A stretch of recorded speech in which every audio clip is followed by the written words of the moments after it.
কিনেও দিয়েছিলাম, আমিও ছিলাম সাথে, কেনার সময় আমি ছিলাম। ভাই তো অনেক পছন্দ করে গরুটা কিনছিল, আমি হাটেও ছিলাম। আর গরুটা তো ইদানিং গরুটা অনেক সিলসিল হয়ে গেছে, অনেক সুন্দর হয়েছে। ভ্যাকসিন করতে আসছিলাম, ওদেরকে বললাম যে গরুগুলো ভালো হয়েছে, হয়েছে না? যে কয়দিনই চেঞ্জ হয়ে গেছে গরু।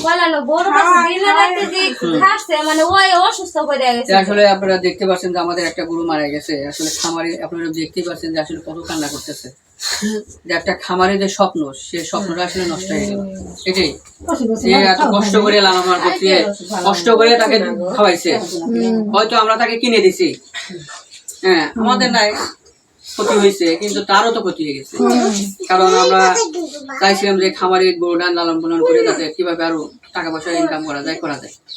এখন এইভাবে যদি মৃত্যু হয়, আসলে আমরা আসলে বুঝতে পারতেছি না এই গরুটা কেন মৃত্যু হলো। ঠিক আছে, আসলে সবাইকে সতর্ক থাকতে হবে, খাবার দাবার সতর্ক থাকতে হবে। এখন মেন কথা কি, এই ধরনের মৃত্যু থেকে সবাইকে খাবার দাবারে সতর্ক থাকতে হবে। যেমন আপনি যে বললেন যে পয়জনিং বা আপনার বিষক্রিয়া, তারপরে আপনার ফুড পয়জনিং, এই ধরনের খাবার, যেমন ফুড পয়জনিং খাবার, যেমন ভাত মাজা এগুলো খাওয়ানো যাবে না। তারপরে দেখা যায় যে নিচু জায়গা থেকে ঘাস কাটে এনে খাওয়ানো যাবে না, অনেক সময় প্রয়োজন থাকে নিচু জায়গা, ওই ধরনের ঘাস যদি সেটাকে পরিষ্কার করতে হবে, পরিষ্কার করে রোদে শুকায়া তারপরে খাওয়াইতে হবে। এবং খামার সবসময় পরিষ্কার রাখতে হবে। এবং খাবার দাবার বিশেষ করে শোনেন, মৃত্যুর কারণ বেশিরভাগই হচ্ছে খাবার থেকে। এখন বর্তমান মানুষ এক গ্রহ, খাবারে ভেজাল বেশি। এই খাবারটাকে যতটুকু সম্ভব ততটুকু ভালো মানের খাবার একটু নিশ্চিত করতে সরবরাহ করতে হবে। হ্যাঁ, তারপরে যে আমরা ভ্যাকসিন তো দেই, তরকারি ভ্যাকসিন দেই, FMD, LHD, এগুলো তো আমরা তো দিয়েই চাই। তারপরে এগুলো শিওর করতে হবে ভ্যাকসিন ছাড়া দিয়ে গেছে দুইবার, তাহলে এই জিনিসগুলো আপনাকে ঠিক করতে হবে। এখন তারপরেও যদি আর মৃত্যু হয়, এটা তো আসলে উপর আল্লাহ ছাড়া আর কিছু বলার নেই। যাই হোক, এখন হ্যাঁ খুবই খারাপ লাগে। এটার মধ্যে একটা দেন তো কিরকম শব্দ হয়। এখন ধরেন এটা মানুষ যদি মারা যায়, মানুষের এরকম থাকবে। এটা আমার একটা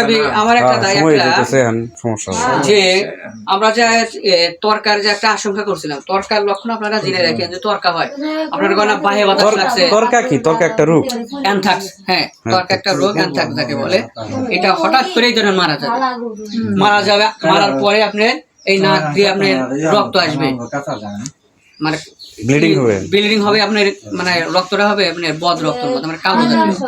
এবং পায়খানার রাস্তা দিয়ে আপনার আলকাতরা যুক্ত মানে রক্ত বের হবে, মল বের হবে।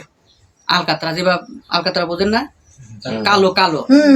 ঠিক আছে, এই ধরনের অন্তত দুইটা যদি আপনার এই সিমটম থাকে, তাহলে মনে করবেন যে এটা তরকা হয়েছে।